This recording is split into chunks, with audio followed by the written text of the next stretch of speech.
to Sports Talk, folks. We'd like to thank you for joining us today for the Thanksgiving special. For everyone out there, happy Thanksgiving. May God bless each and every one of you. For today's show, we have NFL pro Lawrence Pinson on to give his inside look on his football journey. Thank you for joining us today, and don't forget to like and subscribe to our channel. Thanks again, and here's the show. How did it all start for you, man? Man, it started way back in the days, man, back in Miami, actually. Um, Football was like an outlet in the community that I grew up in. I grew up in Liberty City, in Miami, which they now have a Netflix documentary on it. Um, a lot of NFL players have come from that city, but it's a pretty tough area. And football for us was just like a way to get out of the streets, to further my life. I didn't want to, sell drugs or be in a gang. So football was a way for us that didn't want to take those two routes to get out and explore and see what else God had in store for us, man. Definitely. So, high school, man. How was that process for you going from? High school was fun. My freshman year, I ended up starting on varsity out in Atlanta, and then I actually moved to Minnesota because a lot of people ask, like, how did you get recruited by so many different colleges? And it was because I started out as a freshman in Atlanta, played a year out there, and then moved up to Minnesota my sophomore year, where I started getting college letters from the Big Ten schools versus when I was in Atlanta. I started getting interest from the SEC schools, and then I ended up in Oklahoma my senior year, where I ended up graduating from Jinx, home of the Trojans, 6A, six-time state champions. We kept, I got a I hear you. Jinx. And from Jinx, man, I just had a whole list of colleges of where to go, and I just prayed and asked God, like, where did I really want to be at? Had college offers from pretty much every Division I college coming out. I was an All-American here in Oklahoma, all-stated here as well. And God was just good, man. I was able to go and pursue my career in college and then take it on to the next level, to the NFL, man. So, what stood out about the college that you went to? OSU, funny story, man. OSU was actually not even on my list before I recruited. I committed to LSU. I was going to go be a Tiger, but Coach Saban, he ended up leaving that year to go to the NFL to coach with the Dolphins. And so I was like, damn, I don't know where I was going to go. I originally committed to OU. So then I was going to go there, but they were bringing in two linebackers that were JUCO transfers, which meant I was going to have to sit down for 2 years before I could play. And then Coach Les Miles came to my house, man, like right before signing day, and was like, hey, you want to play as a true freshman? I think you have what it takes right now to get behind that field and play right now. So I was sold after that, man. I didn't even take a recruiting trip to OSU. I just was like, if I can go play right now, let's run it. And that's how I got my shot at OSU. And he kept his word, man. I was able to play as a true freshman there. We beat OU, beat Nebraska that year. So it was a good time. Definitely, man. What preparations did you take to go to college, man? Like, what training processes did you do to be a D1 athlete? I'm gonna be honest with you, man. Coach Trimble and the program at Jinx prepared me very well for my transition into college, because the program that they run there is already, it's like prep college. It's like getting you ready for college. It's funny you asked me this question. I was just telling my brother and my wife, I never really knew what a playbook was until I got to Jinx High School. All before then, my coaches were like, just go get to the ball, LP. That's all I need you to do is get to the ball. So when I got to Jinx, they had like schemes and programs and nickel packages and dime. And they like literally had like a playbook like this thick, man. And I never thought that, I would be able to do that. But Coach Trimble, rest in peace, he passed away, but he took the time to show me how to do, you know, read the playbook, you know, the extra practicing. And I was fortunate enough to play with a bunch of other guys that went D1. So I think actually my senior year, all of us ended up going to a Division 1. So we had 11 players on our defense, and all of us ended up going Division 1. So they all had that same mindset that I had, you know, that we're going to put in a little extra. I was just telling my wife, I took her out here because she's from Australia, man. So football is just completely different out here for Sure. her.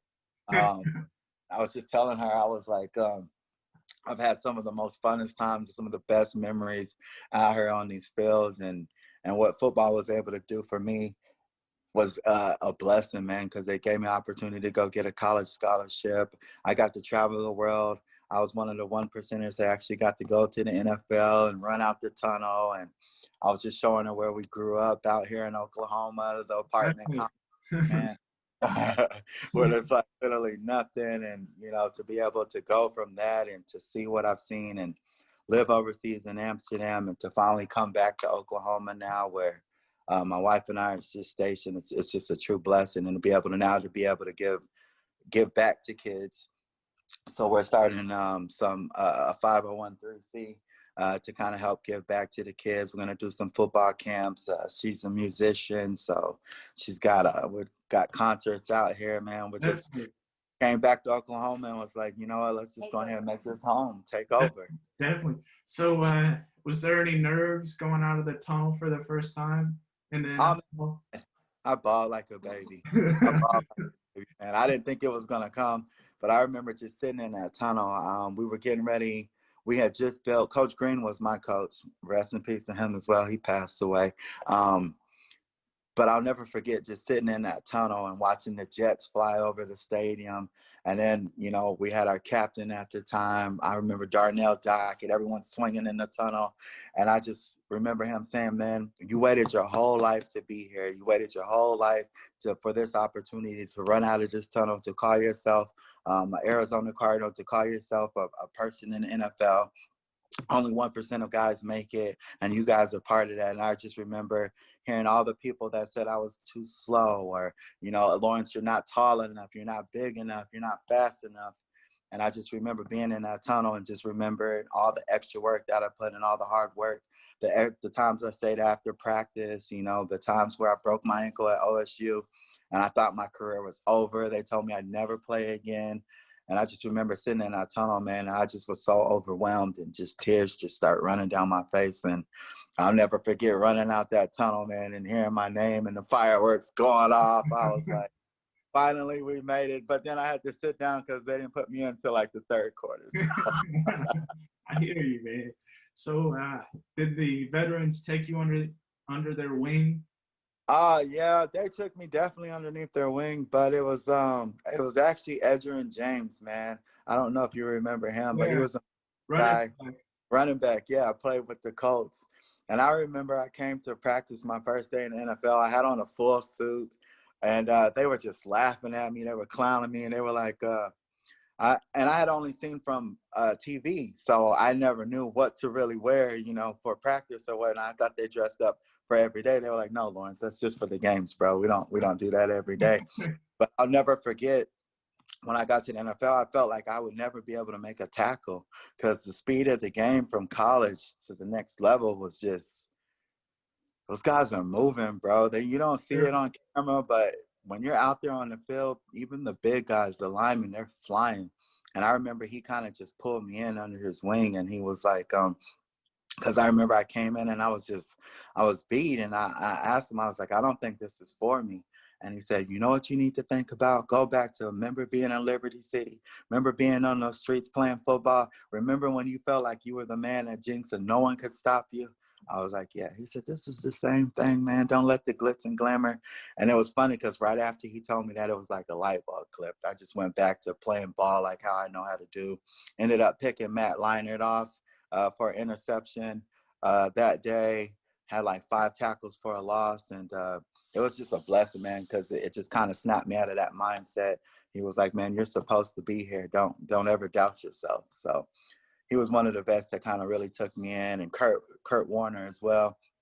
And it was funny because I was just telling my wife, like when I first went into the locker room, Emmitt Smith and, Kurt Warner sitting there, Edgerrin James, Larry Fitzgerald, and I'm like, dude, I used to play with you guys on Madden, I'm trying not to be, shell-shocked or, I'm not a groupie, but it was cool to be like, man, I play with you guys on Madden, and now I'm sitting here in the locker room with you guys. So it was a real honor, man. We call it NFL not for long. I didn't have a very long stint, but it was a blessing to get there and run out the tunnel and play with those guys and the camaraderie that we built over the years. It's been cool, man. For sure. Man, let's take it back to college one more time. How did John Talley save your life, man? That's funny. I don't even know if people know that story, man. It's funny. That's a humbling experience for me. John Talley, man, saved my life because when I came in as a freshman, and I'll be honest, I'm not proud of it now, but I got arrested. I got arrested for stealing out of Walmart. I was just young. I didn't know any better. I had a temper. And John Talley was my mentor who was assigned for me to do my community service. And so he made me do the hardest community service ever in my life. And then he would make me go talk to kids about my decision of what I did and why I'm doing what I have to do now.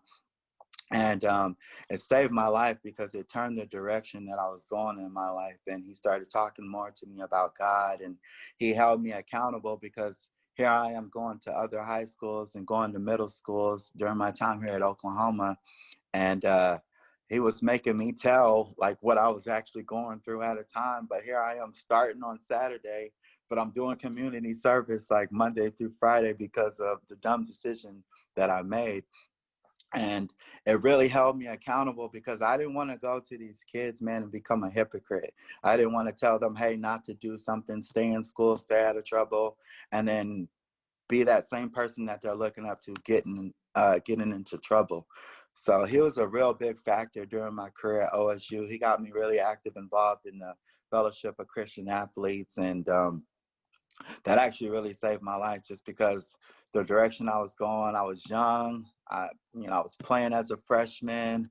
I had so much media attention on me. I didn't know where to go. So he kind of helped mentor me during that time. Told my wife I want to take her out there because we used to ride horses and stuff. I was like, I'm a real cowboy. He showed me how to be I a hear cowboy. you, man. Do you think that set your career up in professional football? You think that gave you the necessary skills to be a pro? I think it was in addition to a lot of other people that had instilled great things in my life, man. I had a lot of great mentors as I was coming up. I was fortunate to play underneath a senior, Terrence Robinson at the time. So he was like, look, man, I'm only here 1 year. So I'm going to teach you everything I know because I'm only here 1 year. And I'll never forget when he got hurt in the 5th game, I had to come in and he was like, look, it's all on you now. It's your show. And I remember being so scared. I didn't even make a call for like a whole quarter. Everybody was yelling at me on the defense because I was just so shocked of, the stadium, the fans, the band. And he just pulled me over to the side. He was like, snap out of it, rookie. It's showtime now. Like, you got to show them what you're made out of. But I think, that with the combination of just, having John Talley in my life, having T-Rob, having, my parents, my brothers were, very solid. We were very competitive at the time. My older brother was a running back at OU. So that was kind of a driving force, just because we always competed, man, until he ended up coming to OSU. But that, in addition to just all the good people in my life, I think kind of helped prepare me and shape my mind for the NFL. But at the end of the day, once you get there, it's just a whole nother experience because now it's a whole new learning curve. It's a whole new group of mentors and stuff that you have to look for. And that's just where it was, man. But I think John Talley, T-Rob, my family, my brothers, they really helped me during my transition. Definitely. So how did the trip overseas playing football, how did that that work out for you, man? That was probably one of the best times of my life. At first, I was really upset because the Arizona Cardinals had sent me over there um, as a undrafted free agent. I went in and I made the team, and they were like, "Well, we want you to get some experience." So I thought it was punishment at first. I was like, "Man, they're sending me overseas. I never had a passport, never traveled abroad." And but it was that experience that kind of opened my horizons because for me, being from Liberty City, I had seen books and stories about the Eiffel Tower and Paris and Germany, of all these monuments. And here I am now thinking I would never see these things in real life. And I was over in Amsterdam playing, which was, a really good time out there.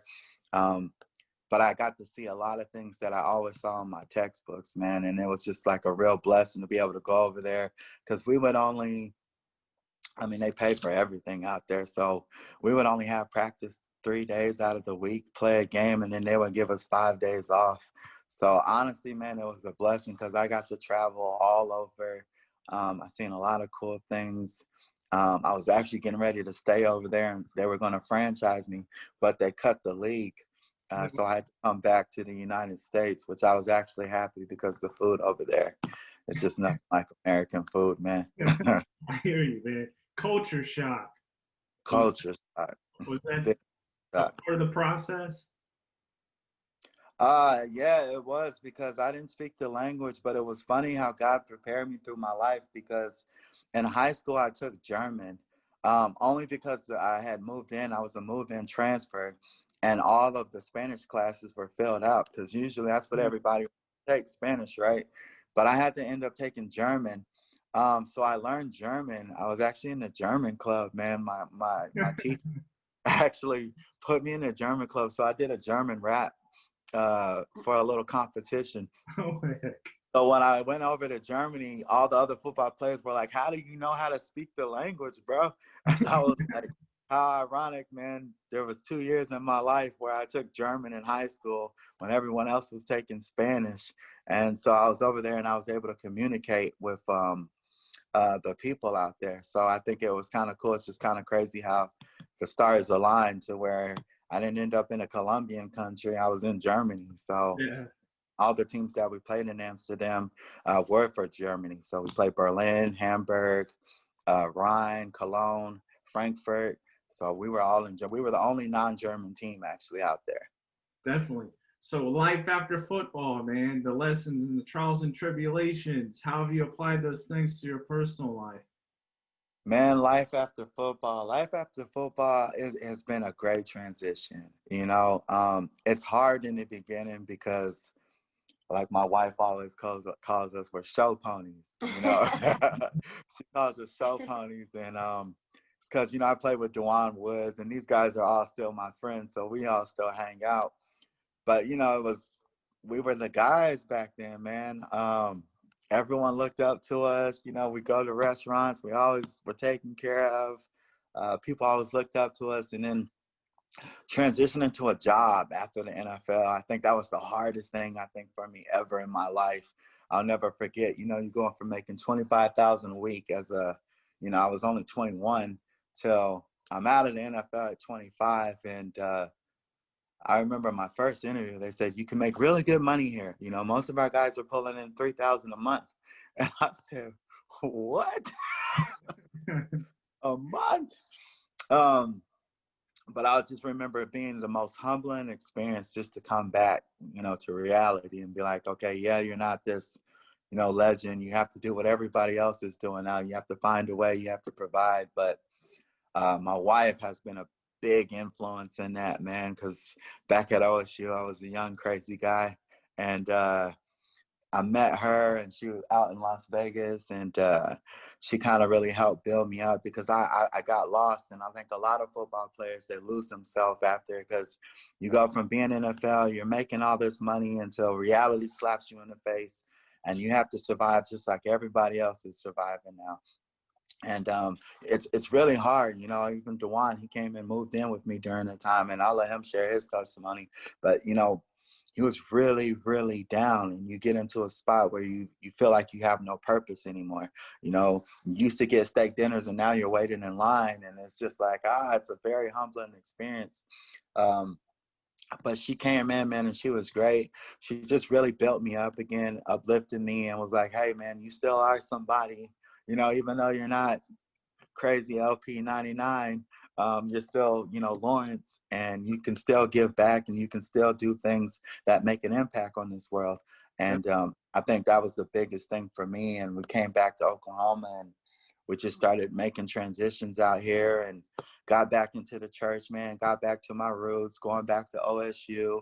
I went back to my old high school at Jinx, man, just to show her. And it's just very humbling experience, but it's a blessing to be back here. And now that I'm back, it's just like, now I just want to pay it forward. We want to do things to help other kids in the community, help other athletes as they're going through what they're going through, and just kind of be that mentor for them, just like I had a mentor when I was growing up. Definitely. What advice would you give a younger player that's coming through the roots, up through the ranks? My advice, man, is just to never give up and never stop dreaming it. Man, if God places it on your heart, then it's possible, because everyone told me I wasn't fast enough, I wasn't big enough, I didn't have what it takes to get to that next level. They told me I would never play again. But if you have it in your heart, keep believing, keep pressing, keep believing in God, or whatever, you believe in, and never give up on that dream. Never, no matter what anyone says, is to never give up on that dream. But at the same time, it's going to take work. Definitely. You have to be that guy that's putting in the extra, because like they say, only 1% of people get to that next level. So if, I was just watching a documentary, it says people only use 10% of their brain, and the people that use the 1% more are actually the geniuses in this world. So it kind of made me realize, like, in order to get to that next level on a football level, you got to do that extra 1% so that you can be spectacular and go to that next level. Definitely. So my last question for you, favorite Thanksgiving fixing? Favorite Thanksgiving fixing? I would definitely have to say, man, I'm a big macaroni guy. The baked macaroni, I want the cheesiest. That's what I'm in hunt for today with my wife. We got family out here. My brother's banging over a plate. She's getting ready to put something together. So I'm looking for the cheesiest that there is out there right now, bro.